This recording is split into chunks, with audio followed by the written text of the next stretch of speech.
ලොව පුරා විසිරී සිටින කෝටි සංඛ්‍යාත බෞද්ධ ජනතාවගේ පරම පූජනීය දිනය වෙසක් පුර පසළොස්වක පොහොය දිනයයි.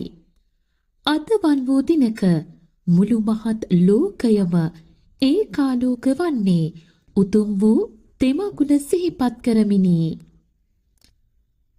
ලුම්බිනි සල්ුයනේදී සිද්ධාර්ථ කුමාරෝත්පත්තිය සිදු වූයේත් බුද්ධ ගයාවේ ඇසතු බෝරුක සෙවණේදී සියලු කෙලෙසුන් නසා ලෝතුරු බුද්ධත්වයට පත් වූයේත් කුසිනාරා නුවර මල්ල රජදරුවන්ගේ උපවත්තන සල්ුයනේදී උතුම් වූ මහා පරිනිර්වාණය සිදු වූයේත් අද වන් වූ උතුම් වෙසක් පුන් පොහෝ දිනකදීය. වෙසක් සඳ කිරණින් මුළු ලොවම නැහැවෙද්දී සුදු වතින් සැරසුණු උපාසක උපාසිකාවන් පන්සල් කරා ඇතෙන්නේ ආමිස පූජාවට වඩා ප්‍රතිපත්ති පූජාවට මුල් තැන දෙමිනි.